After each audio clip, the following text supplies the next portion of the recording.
the name of our show.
That should get us fired up. Okay. Hi, everybody, and welcome to The Large Glass. I'm Terri. And I'm that guy who regularly screws up the sound. But this is our show where we bring you a new artist that we like to talk to in their studio. Yay. And I'm all off my game now. That's okay. Pumpkin Audrey's like, sound. Sound. I gotta say, that has not happened to us in a while. like almost right? a year. Well, I don't know. So all of a sudden I'm like, oh wait, how do I fix that when that happens? That hasn't happened in a long time. Huh. Ben says, don't worry, I can read your lips. Ooh. And John Park was wise enough. I think John Park read my lips because I'm like, wait a minute, is that just Ben? Or do you all have no sound? And then John wrote confirm, no sound. There you go. It's good to have a backup. It I like is, for sure. That. All right, good. We got that out of the way. Yeah. But what we were saying is I said, how are you? Right. I said, I'm fine. And I said, I'm under the weather. He's under the weather. And I'm not going to have a drink tonight. So one of you out there has to drink for me. So volunteer in the chat. I would appreciate knowing what you're having for me so that I can live vicariously through you. So there's that. Yes. But I can still drink. Yeah. But Terri's going to make it up. That's right. Terri's going to make it up. And actually, I think tonight, to make it interesting, so the artist that we selected for this evening is joining us from her studio, and she will be drinking a local IPA. Now, she's up in New England. What do we have, Todd? Well, we encountered this really interesting IPA called Tropicana. And it's a pineapple IPA. Pineapple. And you saw it in the fridge and you were like, well, let's give it a shot. Yes. So I'm going to give this to you, but I have a feeling this one might not be. So there's this one, and then there's also, and there's a glass right here, but there's also this Trogs one. And I believe they're out in Pennsylvania. They are. And this is the Haze Charmer. So why don't we have people vote? Which one should I drink? Oh, yeah, that's a good idea. The pineapple? Should she go or should I pineapple go with this IPA one? or Haze Charmer? Okay. Now, and the first best 2 out of 3, that's what I'm drinking. Now, I will say the alcohol content on the pineapple is 7.25, whereas the Haze Charmer is 5.5. So you might get a chance to see another version of Terri should you choose one or How the bad other. do you want me to talk this evening? There's already 2 votes for pineapple, so I guess that's what we're going John with. and Jess are all on the pineapple, but wait, Pumpkin Audrey says not pineapple. Ah. All right, hold on. The game is on here. Let's have the official vote. Yeah, we'll give it a couple more We'll give it a seconds. couple more seconds. I don't know. Even Mom's saying pineapple. Mom said pineapple? We can always crack open the other one if it doesn't work. I have a feeling you're going to be like, please crack the other one open. Well, let's try it. Okay. And Garrett, I'm sorry. I know you like this beer, so I hope it doesn't go to I waste. don't think that Garrett's out there. He might be. Well, here we go. Not pineapple, not pineapple. Pineapple. Okay. pineapple it is. Of course, I'm going to be tempted to drink the thing, even though I'm not. Do you want to try it? No. It smells like a pineapple. Episode 99. Episode 99. This is fantastic. This is our last double-digit episode. And for those of you that are watching live, I think at the end of the show, we're going to tell you what's going on next week. What do you think? I mean, I've been keeping it a surprise, but I think this is actually a really good thing for us to sort of tantalize you with, bring you in for next week. Yeah. So it's going to be really cool. It's going to be fun. I mean, I don't know if you'll know the person that we're going to be talking about, but yeah, 90. Ben says, wow, 99. I know. And Yeah. Ben, I think you've been here for every single one of them. I would bet that my mom has even missed a show, but I think Ben has been here for every single one. Wow. You have perfect attendance, Ben. Perfect attendance. Everybody, thanks for joining us tonight. Cheers. Cheers. We're looking forward to talking to Jennifer McCandless. Mm-hmm. Oh, that water is a perfect vintage. I love it. This is actually good. Is it? Yeah. All right. We'll pour some more. Okay. All right. Is this the one that's 7 point whatever? Oh, yeah. Okay. Oh, yeah. Oh, my. Wait a minute. Who is that? It says Facebook Hi, guys. user. Finally connect. It says Facebook user. All right, Facebook user. Identify yourself, and we'll say hello to you. We want to know who you are. Yeah. All right. All right. So let's see. We've got a birthday. We have an have a birthday. unfortunate piece of news, and many of you have probably already heard this, but we lost Klaus Oldenburg this week, the famous sculptor's 92. 92. Real loss. That was a big one. I love his work. Of course. And so we've never really talked about him on the show. We haven't. I think we've talked about him with the birthday segment in the past, but that was pretty much all we've Might have been it. done. Well, So, yeah. but we do have a birthday. We do. Degas. It's his birthday today. Painter, sculptor. And brilliant draftsperson. I Yes, love some of his indeed. drawings from the dance studios. Are some of my favorite. Yeah, so happy birthday, Degas. Yes, happy Yes. birthday. Did we have a pin winner We this did week? have a pin winner. And who was it? It was Tom McGlynn, because he always wins the pins. He's going to have like a whole Girl Scout sash full of pins Oh, they're going to be all the same pin. with alcoholic beverages on it. But Oh, and by the way, it was Carolyn Thau a couple weeks ago when we were talking about what we would have for the 100th show, and she said, how about having the B pin completed? Well, the B pin goes off to the printer this week. Yes. So it will be in production. It does take a little while to actually get it manufactured, but it is done. yes, Finally. finally. So we can kind of get rolling on the next, we'll move right up to C. Yes. Now B is for Bloody Mary, of course. And so once we get done with the B pin and we have it in hand, maybe we'll take a vote on C. I have a C that I want, but, we could put it out there. we can. All right. So it can be a big vote. What's going on locally? Locally, Art Yard this weekend, the 23rd and 24th, there is the Bread and Puppet Theater, and they are doing a show, Ophelia. And you can go to their website to purchase tickets. They have a show on Saturday, July 23rd at 7 p.m., as well as Sunday, the 24th. And their website is artyard.org, and they still have Ecstatic Decrepitude up until July 31st. Bread and Puppet founder Peter Schumann, he's the creator. It's all of his work. It's really Brilliant stuff. an overwhelming show. You get immersed in the artwork. So There's an installation on the second floor of Art Yard of the masks and the costumes and the various mechanisms that are employed to sort of put these performances on. And it is absolutely fascinating. So if you have not been out to western Hunterdon County, New Jersey, right along the Delaware River to Frenchtown, and specifically Art Yard, it's definitely worth the trip. If you're coming out from the city, you're going to love it. There are great places to eat and drink.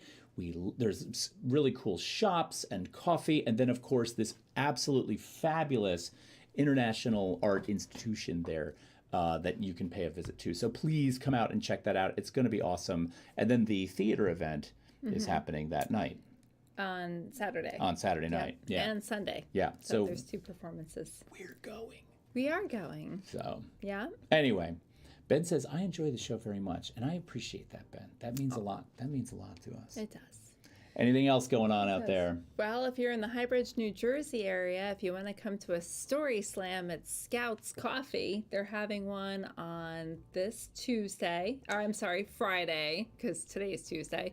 This Friday at 8 o'clock p.m. Now, I'm going to put this out there. We told you about the last one. The theme is roller coasters. The theme this time is roller coasters. Yes. The theme last time was liberation, and it was songs or stories from over the rainbow. And I'm going to tell you what you missed. You missed a lot of great storytelling, but specifically, you missed Terri playing the ukulele and singing a song. Now, come on! Singing is a stretch. Oh, come on. That was a brilliant performance. Yeah, it was fun. So, your loss. Yes. We were there. Yeah. You got to come out to these things. Yeah. Anyway. So that's this weekend. A lot of things going on. Right. And I think we need to get to introducing. I believe we do. Yeah, we gotta get the show rolling. Okay, so tonight's artist is joining us from her new studio in Vermont because she recently moved. Jennifer McCandless is a ceramic artist who's exhibited in numerous group and solo shows throughout the United States. She's won several notable awards, grants, and fellowships, and has participated in quite a few residencies.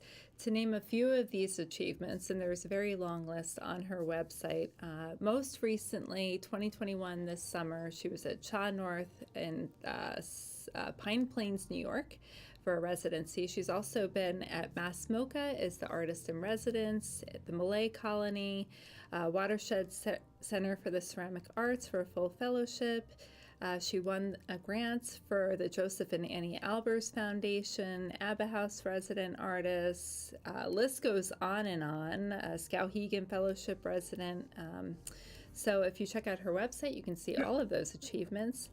Educated, MFA, the School of Art Institute in Chicago, Illinois for sculpture. She's also attended the Skowhegan School of Painting and Sculpture. It was a postgraduate program. Professional certification in art education from the School of Art Institute of Chicago, and her BFA is from Otis Parsons School of Art and Design in Los Angeles, California. For all of you joining us tonight, please give a warm welcome to Jennifer McCandless. Hi, Jen. Hi. How's it going? Thanks for having me. Thanks for coming on the show. We really appreciate it. Thanks for having me. Yeah. So what's the IPA you're drinking tonight? I'm curious.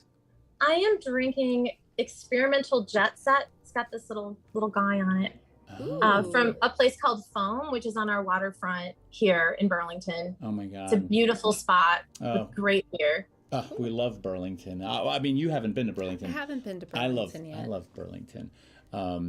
Okay, well, let's see. First of all, can I just ask a question real quick right off the bat before we get into your work? What's it like being in Vermont and having a studio up there? I mean, I just feel like, we talked to a lot of people locally. We talked to a lot of people in Brooklyn. A lot of people in New York. But now all of a sudden, I was in Vermont last weekend, and I'm thinking about you up there in that studio, and I'm just like, the air, the view. What's it like? It really is like heaven. I mean, it really is unbelievable. You walk out and there's, the lake and the mountains on the other side of the lake. Are you on Lake Champlain? The mountains on this side. I mean, Lake Champlain runs all the way along the entire city of Burlington. So it's just sort of everywhere you go, you're aware of it. Mm-hmm. And yeah, the air is clean. The sunsets are beautiful. Studio space is getting more expensive. I think a lot of people moved up here during the pandemic and it drove some prices up. So that's an issue that's people are trying to deal with that. Gotcha. So, but it's amazing. We love it so much. We love it so much.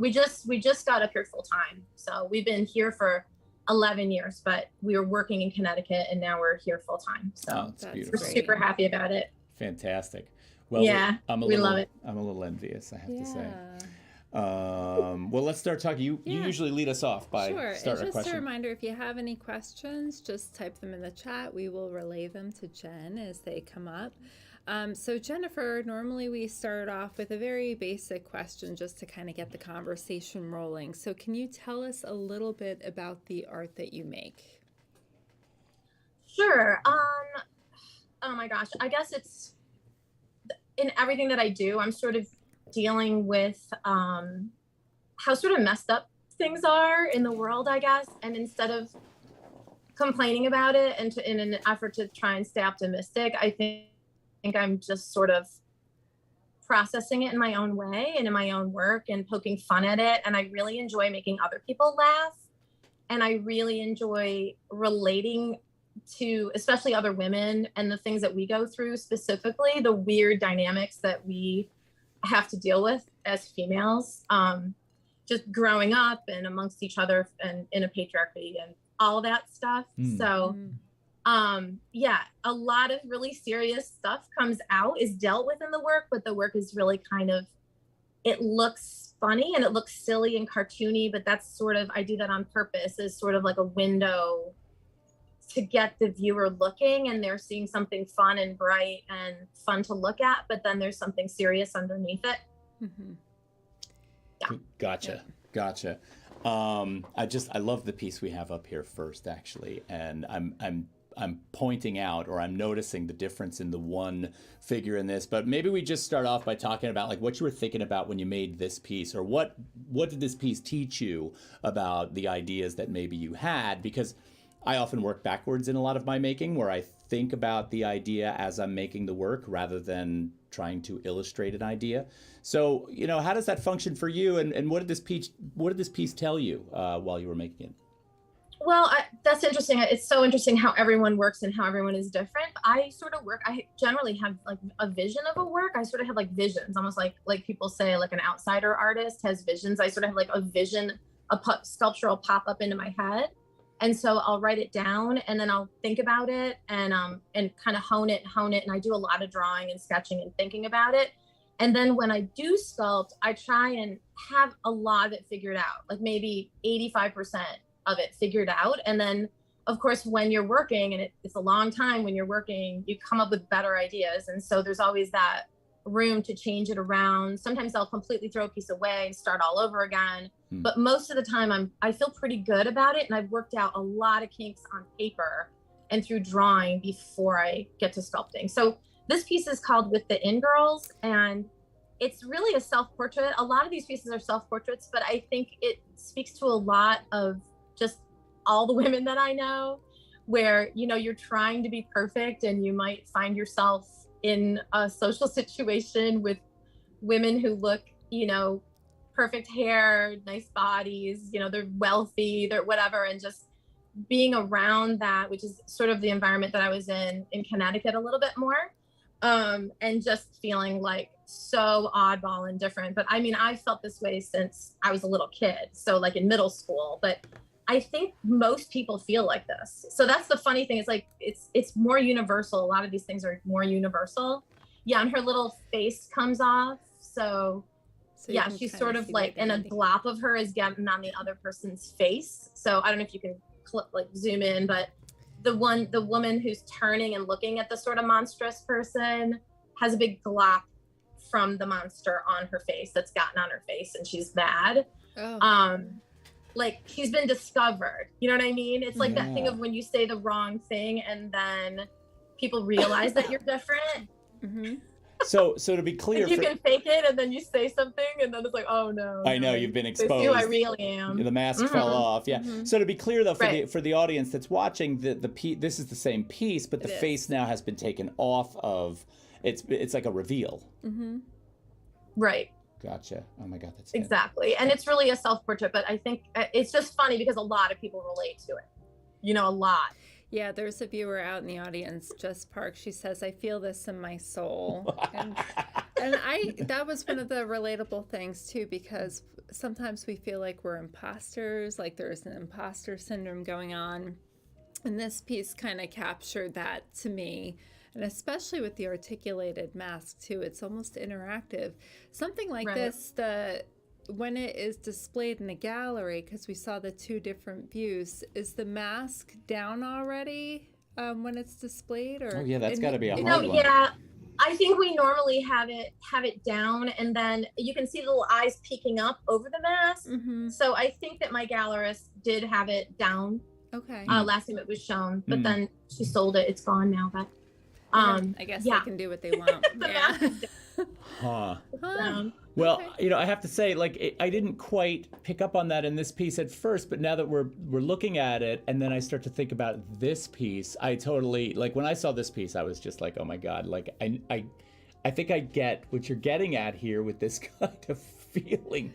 But I mean, because I mean, while this is not necessarily an issue for me as a man, I kind of feel that way sometimes, like especially now, I kind of feel that way. But I love this piece. I love the way the form sort of defies its ceramic nature and wraps around that block. It touches on a lot of areas, but from a personality standpoint, I really enjoy this. Yeah, that's Wedgie the Clown. So part of it, my degree is in sculpture, and it's actually in kinetic sculpture. And so I used to make things that like had to be activated by the viewer. So you had to press a button or you had to do something to complete the piece. And now it's really more that, not in all of my work, but in a lot of them, the title completes the piece. Like it's actually, the title is more than just something I stick on. It's actually the title seems like to a be part integral of the piece. Right. And so with this one, it was more like a study in mass and volume. I'm really interested in displacement. Like if a body, has a tight shirt on, then the hands, it's got to go somewhere. So like the volume from the arm gets squeezed out into the hands, and you'll see which pieces you've got. We have those. But yeah, so I'm really interested in just like the formal issues of sculpture. I think that you have to have those elements of design and all that for the work to work. Right. No, definitely. And I love how also, though, the way you play with those notions of three-dimensional design, I love how they also very closely relate, I think, to some of the body issues, in a very sort of personal way, just like with Jess Park saying, I feel this in my soul. But let's see. John Park says, I like how the mask, and he's talking about the previous piece, I like how the mask is so expressionless, so even the pretending imparts the strife, which is kind of nice. That there's like this. I like that. Yeah, I like that too. And that, I think, also lends itself to the surprise when the mask comes off, right? And how much is hiding under there. Yeah. So. Right. And she's sort of a monster, but she's really fantastical and fabulous, actually. And she's got a lot more going on than the others. Yeah. So I'm not saying that about myself. I'm just saying that about like the interior reality of so many people is so interesting and fascinating. And it's just a shame that people feel like they've got to conform. Yeah. I guess. No. But I think every artist feels like that. We're outsiders. I don't know if you two feel that way, but yeah, always. I think it sort of defines us that we're outsiders. And so it's really about that. And I also think that the imposter syndrome is very sort of prominent across all of us, especially artists. And so the mask coming off for that reveal is perfect in that regard. We got a first-time viewer named Casimir who says, that is one hardcore wedgie. Let's take a look at this. I love that. So talk to us about this. Typically when we talk to artists, and I think I even said this to you when we met last couple of days ago on Zoom, that we don't typically talk about every piece. We typically let the pieces roll by and we talk about your work. But the first few in these, I really am curious about what your thinking is. So I guess I'm kind of changing it up a little bit. But yeah, I'm good with just looking at the work. Okay. I mean, I'm into that. Yeah. So this is called Fathead Smash Up. And I think it was just me dealing with there's just too many of us. There's too many people. There's too many people. I go to New York and people are cranky, and I think it's because there's just too many people just smashed in too small of an area. And so I was just playing around with the volume again, and sort of just faces peeking out, some people being in the front, some people just being lost and sort of smothered in the middle. Yeah. People almost falling off the edges. But I like the idea of a fat head too. This implies a little bit more too about a certain kind of personality, I think, and this kind of doughy face nested in this, I don't know. There's a certain hubristic kind of feeling here where it's I don't want to get too political, but it feels there's we could go down that road with this one, I think, a little bit. So I'll just leave it there. But Glenn Lavertu, one of our viewers, says, I saw some of these at Melanie Carr's gallery where I showed prior to Jennifer's show. Ooh. As awesome as they look here, they are even cooler in person, and of course. that's actually one semi-regrettable thing about showing them in a two-dimensional format. Like, we're not able to walk around them because I was like, wow, it'd be neat to have some of the different viewpoints or vantage points of some of these photos, like to walk around the, even the last one, the wedgie one. I'd like to go around behind and see what's going on. These pieces, when you're working together, are they all individual pieces put there? They were all individual pieces. I mean, that's such a good question. I had to build them solid, and I smashed one from behind. I made the first row first, the row that you see in the front, and then the other ones, and I had to leave them solid because, in clay, you have to hollow it out or it'll explode. Yeah. So I had to leave them solid so that they were strong enough. So when I took the ball and hit it into the one in front of it, so, the one, I can't point to it right now, but anyway, there's, a row behind the front row. I hit the ball of clay so that they would fit like that. And I had to do that all the way along, and then, sculpt all the faces and then hollow all of them out. And then I glued them all back together again because it was just, I think there were 64 total or something like that. And so this is a solid form? Now it is. Yeah. I put them all together once I was completely done and I knew exactly the way that I wanted them. They were individual so that I could ship them, but there were so many of them and it just seemed like a lot to ask a gallery to be putting them all together. I had a whole graph that they had to do. And so I just decided, because I know exactly how I want them to look, so I decided to just put them together. Gotcha. So now they're together. Yes. Yeah. And to give the dimensions 30 by 30 by 7, so it's pretty large piece. Yeah. Yep. Kind of big. Moving right along, I gotta ask you a question though. I mean, when I look at the work and I think about the content that's sort of being conveyed, the first question that comes to mind for me is, why ceramics? Like, why are you picking this area to work in? Because I find this to be a really interesting choice for what you're doing. Oh, I would love to talk about that. So clay, I'm just completely obsessed with clay. So I got my degree in sculpture, and for a while I became a clay major because I started at Otis Parsons in Los Angeles. They had a great clay program with Ralph Becerra was teaching there. And so I switched over from being a sculpture major to a clay major. But I was a painting major before that, and I started painting on my clay because I was really comfortable with oils. And I got in all kinds of trouble. And they lectured me, they pulled me aside, and this was in like 89 or something. And they pulled me aside and they said it was against the inherent integrity of clay to put paint on clay, to put anything other than glaze on clay. And so I just thought, you people are crazy, you have too many rules. And so I got out of the ceramics department and went back to sculpture. And so then I was sculpting in mixed media and I became a kinetic sculptor. I was, using machines and everything. But when I went off on my own, no one cares about what you do. There's no rules. So I got back into clay. And the thing about clay is that you can make it look like anything. You can, it goes from a liquid to a solid. You can drill it. You can make it look like it's a brick. You can make it look like it's leather. You can make it look like it's anything. I mean, it's such an incredibly versatile material, and it's everywhere. I mean, it's all over the planet. You can get it wherever you are. There's a million ways to treat it. I am so crazy about clay. I love that. I love it. I love that. And I gotta say, in terms of the rules thing, because there's some comments in here like Susan Michael's like, what? And Casimir's like, who comes up with these rules? Oh my God. And Susan's like, exactly. But I gotta tell you, there's something about the rules though that actually is a good thing, and here's what it is it gives the next generation of artists the thing they have to break. Yes. Right? Because I remember when I was in my undergraduate degree and I was making these paintings, and they were these I went to school for sculpture, but I was in several painting classes. And these objects in the middle of these blank canvases were driving my painting instructors crazy. They're like, you need a ground, you need a space for them to live in. And I'm like, I don't want that. And I got in trouble for it. And I felt like I was doing it wrong. But I kept doing it. And I think that's what, we're talking about here, what Jen is talking about with, all right, I want to paint on the clay, so let's do it. Let's do it. Right. Like there's no rule thing up in the sky about what you can and cannot do with materials. I mean, there's no rule book. We get to make up the rules. So I feel like certain materials just come along with certain people like to sort of have a dogma, and they really hold on to that. And so I don't know, I don't really want to have anything to do with that. So, and I've taught pottery. I taught at Wayne State University. And so I taught throwing, and, there are some rules. There's some things that you have to do or the clay will explode. And, you have to treat it with a lot of care.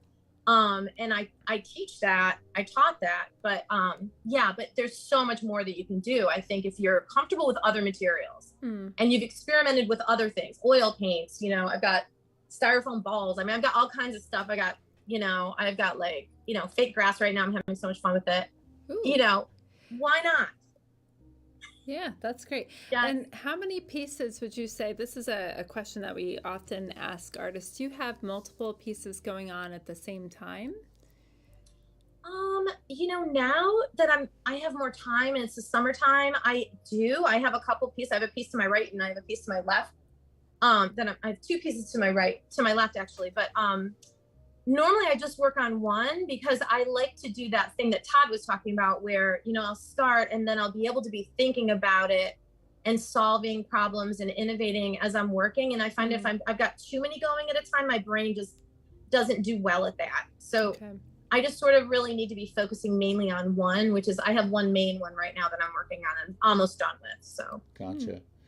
Yeah. Another question I have for you is, and I think this is around this same notion of how thought functions in a concentration that is so process oriented. So with ceramics, we understand some basics about, most of us understand some basics about ceramics where we're dealing with clay and you have to let it dry to a certain point and then you fire it until it's, and then after it's fired one time, you're glazing it and firing the glaze a second time. So there are specific rules to the process. But how does something that is so process necessary affect the way in which you deal with certain elements of the content? Do you ever feel restricted by that? Have you broken away from that at times because you felt the need to? I mean, I guess this isn't, or even better, has something gone wrong? Like, have there been errors or failures that have led to other things because of the process? I think that's what I'm really trying to ask. I think definitely things will happen that will get me excited and make me think of a new piece, like that was maybe some kind of a cracking or some sort of something that has happened that was unexpected, that will get me excited, and I'll take that and use that thing in the next piece. I don't know, is that answering your question? Yeah, no, totally. I was thinking of how, like when a person is casting bronze, for example, the more traditional process of casting bronze can sometimes take weeks to get from an original to a bronze. And there are so many very careful steps in there. And the point at which you've made an error might not realize itself until the very end, weeks after it starts. And so it's sort of like all this investment time that you put into it to come out on the end with maybe a disaster. I think failure has larger implications in process-oriented work than it might in painting, say. I think that's so interesting. And also, I think it makes it a great medium to teach because it can be so frustrating and it can explode. Yes, I have had pieces that I've worked on for months and then been so excited I didn't dry it properly or I didn't hollow it out properly, and the whole thing just blew into smithereens in the kiln. And so I've definitely had that happen. I've learned the hard way many times, and I've, with glazes too, they can drip and ruin the piece. And I mean, there's still a million things that can go wrong. Gotcha. Yeah. So yeah. I think that was when because I remember ceramics. I think that was the most frustrating part about the whole process, is that the results are not promised. Whereas in other mediums, you have more control. That's why we have kiln gods on the kilns, right? Because we just don't know what's going to happen when we glaze it. It's all about with glaze. I mean, and that's, I don't always use glaze. So I'm from Detroit, and I grew up with like blinged out cars all around me, and everyone has like an old car in their garage that they're painting flames on and everything. And I've worked with those people who do that. I went through a personal training time when I was living in Detroit after I got my degrees and stuff, and I was teaching there. And I worked with these guys who paint like flames on cars and do like, they bling out cars. And so I learned a lot of different techniques on how to use auto body paints. Oh, yeah. And so I play around with those a lot. I do a lot to try and minimize those like disasters that are sort of going to be out of control, you know, or I'll do a lot of tests if I'm going to use glaze. I do a ton of testing beforehand. Yeah. Okay. And you just have to do that. And what about, one more question, do you use engobes as well, or do you pretty much just stick with the glaze? I do sometimes. Yeah, I do. Okay. Yep. Okay. I love playing around with everything. Mason stains, I mean, all of it. I love materials. Yeah, materials are cool. All right, that's going to lead me to my next two questions, because I know what these things are, but I want to make sure everybody else does. We've mentioned kiln gods and engobes. Yeah. What are they? So kiln gods, I don't know the whole history of them, but they're little ceramic pieces that you put on the kiln so that they watch over the kiln. They watch over the kiln, and good things happen in there, and your pieces don't become disasters. I don't quite know where it started. But what's an engobe? An engobe is like an underpainting. It's like it's a clay as well.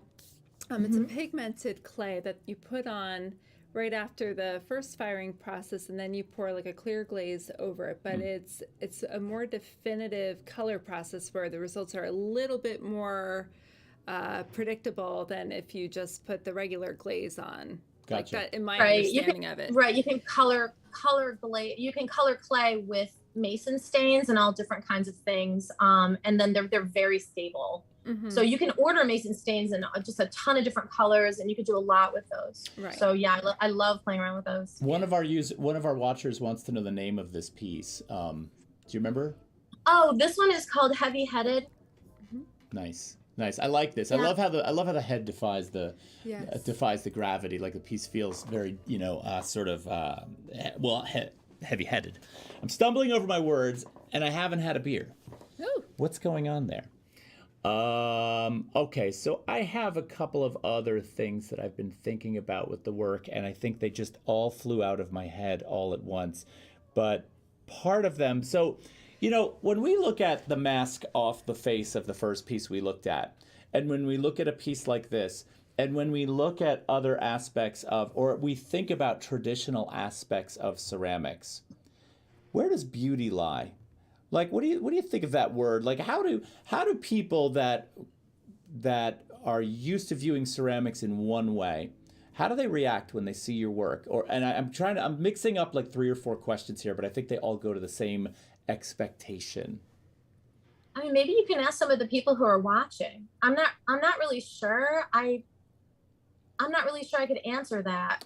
What other people think. Well, yeah, because I like the way you're not afraid to make a thing look the way you feel like it should look, rather than pushing it into a realm of what a general idea of beauty is supposed to look like inside of the ceramics world, right? So there's a certain kind of rawness to these pieces that I feel like really does something totally different inside of this field that feels really good, right? But then I wonder how other people react to it. I don't know. But I like throwing that to the chat. Okay, chat, what do you think of that idea? Like, typically ceramics have a kind of, we think of them in ways that we would call like traditional beauty. Yes. Right? And so how does that feel for you when you're looking at this work? What does it feel like? Like in terms of that realm of beauty, because I'm really interested in what's different about that and how this assigns something new to that, but I'm curious where you all stand. And apparently so is Jen, because we're throwing it back at you. I love that we're doing that. Yeah. By the way. Yeah. Now this piece that we have up here is called Death by Sparkle Makeup, and it's interesting that we're talking about beauty right now. Yes. And this piece is up here. This looks mostly like an exploration with materials and what they can do, and kind of pushing that boundary of beauty. Definitely. And, creating just women and creating our own masks. And, I wear makeup, and it's funny because was going back and forth between Connecticut and Vermont, and women generally don't wear makeup so much up here. They're perfectly comfortable with themselves. They let their hair go gray. They have furry legs. They're adorable and they look amazing. And I'm trying to get to that point where I can allow myself to do that. And so sometimes I feel like this. So like this is yet again is like another, self-portrait. A lot of the stuff is self-portrait-ish, but it's just sort of like the cover up and cover up and cover up, Yeah. That's what this piece is about. They're all about something.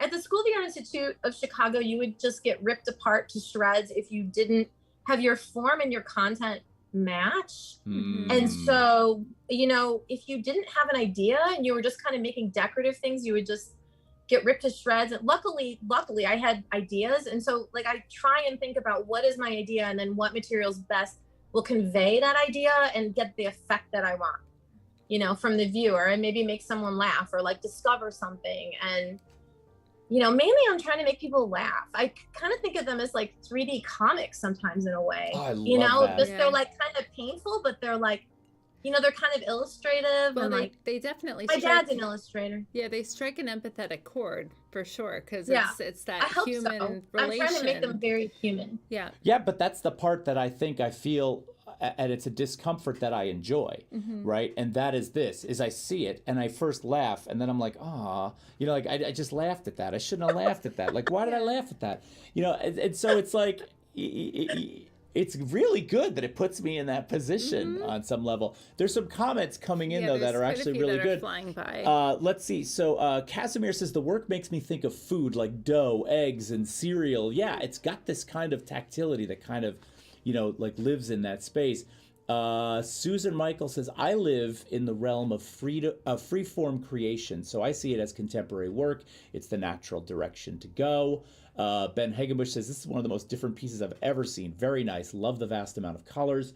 Pumpkin Audrey says, is that a face in there? Yeah, totally. Yes. It's Death by what? Sparkle makeup? Yes, Death by Sparkle makeup, ceramic and mixed media. And this was fairly recent. This was 2020. And Casimir there's lots of sparkles in there. You just can't see them. It's real crunchy and gritty. I love that. Is this completely in the round, or is this like a? This is a wall piece. A wall piece. Okay. Yeah. Casimir is saying, just graduated from the School of the Art Institute of Chicago. Totally the best place to get ripped apart at. I will say this, Casimir. I mean, I had a few rippings when I was at Mason Gross at Rutgers, and I had one royal one at RISD, and so I get it. I'm so sorry. Oh my God. I mean, it's horrible when it happens. Well, I think that we come from a generation of people that definitely cried leaving critiques on a fair basis. I mean, I know I did. Like I needed some therapy after some of those. Definitely. I had friends I didn't have really hard critiques, but I feel like people looked at me like they didn't know what to say to me. That happened a lot. So I felt like I didn't get good feedback. They were like, I don't know what to say to you. They didn't know where to like put me or compare me to or whatever. So I was happy to be left alone, but then a lot of times I didn't get good feedback, Well, this is the inherent problem in that kind of education, is if you're getting feedback is loaded and ready to go, they know what to say. Right? Whereas if people are staring at you like, I don't know what to say about this, maybe that's a sign you're doing it right because you're pushing outside of what's known, right? And it kind of is like, it doesn't matter because all we can do is what we think up anyway. So this is like the stuff I'm thinking up. So if people, wherever I fit in history or don't, or people understand it or not, I mean, it makes sense to me. I'm trying to communicate, but it's all I can think up. So I think that is the not have a choice. That is the most honest way I think you can put it. It's like, this is what I'm thinking up. If I'm communicating, great. If I'm not, sorry. What can I do? Right. Yeah. Right. That's great. We can only make what we think up. This is stuff I think up. So that's beautiful. So this one, scenes from the apocalypse, Jesus riding home after a long judgment day. Awesome. Yeah. And he's on this like fat stegosaurus. He's on a dinosaur. Yeah. Yeah. That's great. I feel him. Yeah. Yeah. I'm not sure that one needs comment. No, it's just that's it. It's just, and that's the thing. That's the thing. Is some of them function so deeply and complexly, and others are just like, yeah, let's move on because that's hilarious and we love it. It's like it's the best way. Let's keep rolling. Oh my God. Keep rolling. Oh, this is my favorite piece I've ever made. That's Heebie-Jeebies. And that is a total self-portrait. You feel it. Yes, you feel that one.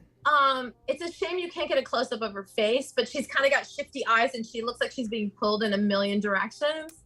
I used to feel like this before I came to Vermont full-time 3 weeks ago. I think we all need to go to Vermont full-time. I've had other women tell me, especially Nanny Vonnegut. I don't know if you know her work, but she thinks it's a self-portrait of her. She's like convinced.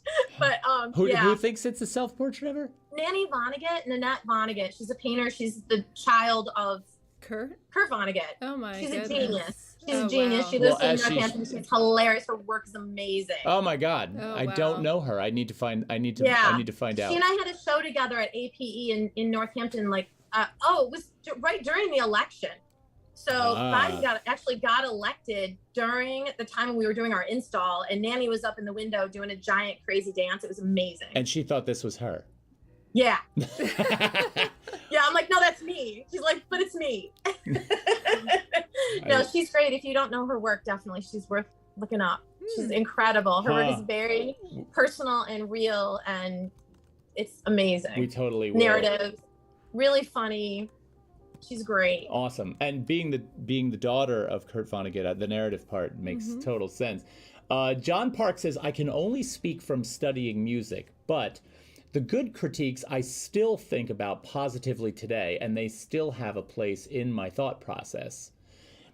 Yeah. I have to say also that some of the bad critiques I've ever gotten, I still think about today, and they also have a place. There have been times when the little devil pops up on your shoulder as you're about to make a mark or bend something. And, I see Joan Semmel yelling in my ear. Mm-hmm. But yeah, no, I think for good and bad. I mean, hopefully for good more, than, anyone else. Glenn says, this reminds me a bit of Ivan Albright's picture of Dorian Gray, which was the painting used in the movie. Definitely worth checking out. I love that painting. That painting, I think, might be in the Art Institute of Chicago, which is what maybe it went back deep in there, but I love that he's comparing that to that. Yeah, yes. that's a great reference. I love Albright. All right, let's keep moving. Did you have one you wanted to put on? Well, there's quite a few tours. I find with these, with our shows, we barely scratch the surface of a lot of pieces. So I'm like looking at all the ones down towards the end. I know, and you're like looking at the clock, and you're like, oh my God, we're not going to get to all of these. What is the name on this one again? It's something with a. This one is Moby Dick coughs up a plastic fur ball. Nice.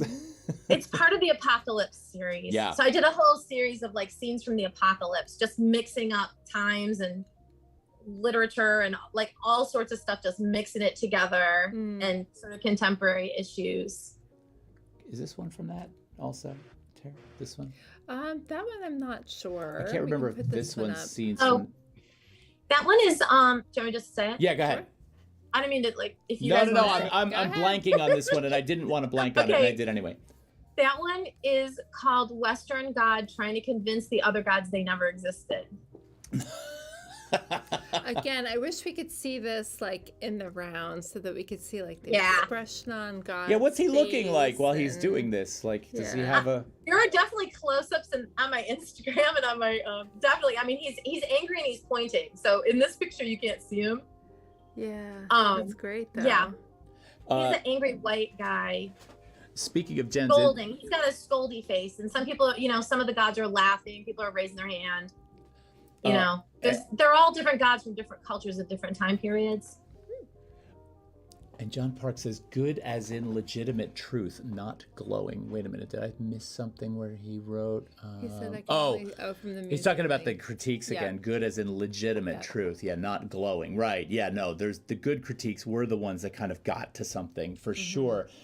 For those of you who are interested in following Jen's Instagram, by the way, let me throw that up on the screen for you, because if you want to see more details of a piece like this, it's Jennifer.McCandless on Instagram. So definitely get over there and follow her so you can see other views of this. And I'm sorry that I don't have those views here for us, but let's keep rolling because I want to make sure we get to see more. Did you have another one you wanted me to throw up there?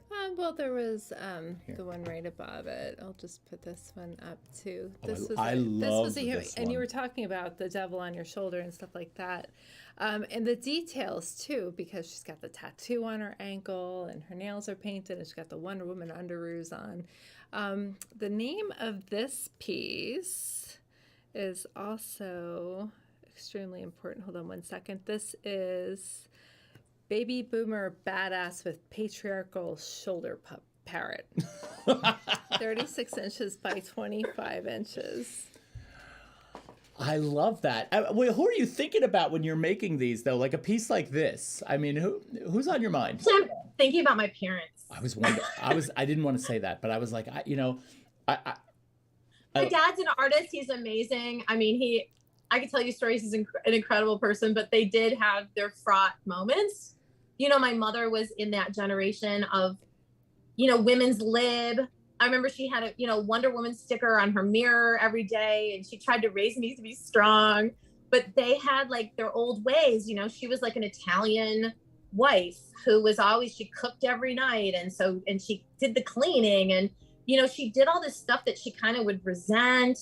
And so, and they would fight, and, it was a lot, really. And they had a great marriage. They were married for over 50 years. But like that generation really has gone through it. I mean, the women have really gone through it. I'm not sure about the men, but the women have really gone through it, and we owe them a lot, a lot. And so, yeah, that's her worn out Wonder Woman bathing suit from, a lifetime. Wow. Just sort of having that constant battle going on. My husband now, I mean, he's a more of a feminist than I am, even in that he notices when offensive things happen even more often than I do. When someone's being sexist, he'll point it out sometimes. I mean, he's amazing. So like, I feel like in our generation, there's just not as much of that. But they were a lot older, and the women went through it, and they fought hard, and they still are fighting. They still are. We still are. So they are. I'm curious about scale with the work. So we're not really sure of how large these are, but then I want to ask a question about scale. Right. Well, this one's 36 inches by 25 inches. So it's big. Fairly big. It is fairly big. And that's actually really interesting, because at first I was thinking much more in the realm of the object, right? Like something more vessel sized. But what's interesting is as we get into this larger size, by the way, I can't take my eyes off the fact that my mom just typed, "Oh my God, that's me." Hi, Mom. Thank you, Mom. Thank you, Mom, for everything you did. Thank you, yes, Mom, for everything thank she you. went through. But now that we're into that 36-inch range, the scale begins to become kind of interesting in that it is no longer this sort of handheld object, but it is also not, obviously, a life-scaled piece. It lives kind of between these places. And so to make a statue, a small statue of, a badass boomer, but she's made slightly smaller, I think there's implications there. Like, how do you feel about the scale of these? Like, what does it do for the content? Definitely. With this one in particular, my mom was really like a tiny woman. And so I made this piece specifically really about her. I lost her 3 years ago, and, she wasn't even 5 feet tall. And so it's sort of like the size that I think of her. So she's way bigger than anything I ever normally make. So she's like grand size, okay, really. But I mean, I think of her that, well, really it only matters in relation to the shoulder puppet, because, the shoulder parrot, who really doesn't have as much power as he thinks he would like to, like she has the power. It's a power dynamic going on, and I'm messing with the scale in this one. Sure. There's a message there of like the size that he is, like he's there, but he doesn't control her. She really actually is really in control, and it was her choice to stay in that situation. Right, right. And I love the way she just kind of doesn't even acknowledge him. Yeah, she's not even looking at him. She's like, whatever. Whatever. Whatever. Let's see. There were some comments up here that I just also wanted to throw in here. John Park says the work is truly amazing in its creativity and the way the ideas are so distinctly executed with an emotional precision. Yeah, that's actually a good point. Yeah. Because in this kind of abstraction that exists, there is definitely an element to the facial expression that is key and beautifully executed. I do like that. This piece is actually a really good example of that. There's something about these personalities that are just, the dude with the big ears. I keep thinking of my grandfather there. What's going on in this one for you, Jen? Yeah, this is just from going to Italy and seeing I'm Italian, and so seeing the people like in the piazza, and they're just smashed together. They're together all day long. They're so amazingly like bonding and family oriented and close. And then I just got really into that sculpture idea of like displacement. So, where there's one body that's more rotund, another one kind of makes up for it, and there's like a little game going on. I really just kind of can get lost in that a little bit. I love that part of it. Just the abstract sculpture, pure aspect of just like rendering form and form affecting other forms. And, they're all just right. So it was more, this is more of like just a study in volume and form and personalities. Gotcha. Yeah. And this one was entitled Baby Boomer Lineup Stoneware and Washes. It's about 9 inches by 28 inches. Gotcha. So another good size one. I'm curious, because we're getting close to the end here. I'm curious who you look at or who you're inspired by or who your major influences have been along the way. Well, I mean, this one obviously harkens back to like Arcimboldo, which I really wasn't even thinking of. But like after I made it, I was like, oh my God, that's, totally. That's so kind of Arcimboldo. But it's okay because he wouldn't have done this. No. This is Mother Nature Disorderly Conduct. And so she's got kind of a little prison outfit on. And she's just got this super rebellious face going on, and she's got this number. Her prison number is actually this number that keeps repeating in the universe, in all sorts of things. So yeah, this is a mixed media piece that I really love. This piece a lot. What are you looking at? 161803, the number? Yes, yeah, that's the actual number. Okay. Where does that number come from? Is that like a Fibonacci thing, or is that yeah, it is exactly. Gotcha. Yeah. And then I think, California funk ceramics, even though I was not even aware of them when I was in California, when I left California and the more I studied ceramics and got away from sculpture, I realized I was so kind of like part of that. If people are familiar or not with that, it's really worth looking up. The work is hilarious. It's really kooky. And I mean, I did study in LA. That was really like where I found my voice artistically. I needed to get away from Detroit and the East Coast, and being in the West Coast and that freedom was just really allowed me to just like, become who I am. Gotcha. Yeah. Casimir's saying, thank you. Arcimboldo was totally blanking, but that was the first thing that came to mind. Yeah, you can't not think of that. This is kind of the opposite of the parrot on the shoulder. These are my parents again. This is called Happy Old Marriage. I love this. So you can see she actually has a smile on her face. Yeah. And he's kind of just like along for the ride. Because you know how women, especially in that generation, they just run everything. They run the social life. They do the cooking. They make the plans. They help with the grandchildren. They're just like, have their fingers in everything. They're running everything. Everyone depends on them. But they want it that way, And the guys are kind of like along for the ride and they're having a good time. Because why wouldn't they? That's how my mom and dad are. And I know that's how my parents are. My mom's watching, but my dad is not, so that'll work. That's good. I think she'd totally agree that this is how she feels most of the time, that he's perched atop her shoulders and she's not always wearing that smile, by the way, but anyway. Mom just said, here I am again. I love this. This is called Fightin' Hips. Oh, they're like, two like boxing gloves, but they're making up her dress. Totally. I don't think I saw that until you said the boxing gloves, and now it just becomes so much more. I know. Yeah. Well, look at her face. That's great. She's wearing that thing, and she becomes it. She's kind of like now this, feisty thing. Yeah. So we're coming up on 9 o'clock, Jen, and this has been so much fun. Do you have anything coming up in the future where we might be able to see you that we could tell? Yeah, I have a couple. I have some work in some shows in Brooklyn right now. One at AIR and one at One Brooklyn Bridge Park. But I am having a solo at AIR in the Dumbo area of Brooklyn. October, November 2023. So that's what I'm working towards right now, is doing work for that show. I'm super excited about that. Oh my God. So I have a year to get that work done. I was going to say, please keep us in the loop on that. We would love to come and say hi in person and, that'd be great. Totally get to see you at that. Well, good. And like I said to you guys all before, if you want to follow Jennifer on Instagram, it is jennifer.mccandless on Instagram. And then if you would like to check out Jennifer's website, you can go to jennifermccandless.com. Jen, thanks. This was fantastic. We had a really good time. Thank you guys. And thanks everybody for coming. Absolutely. All right. Really fun. We will talk to you soon. All right. Yep. Okay. Take care. Bye.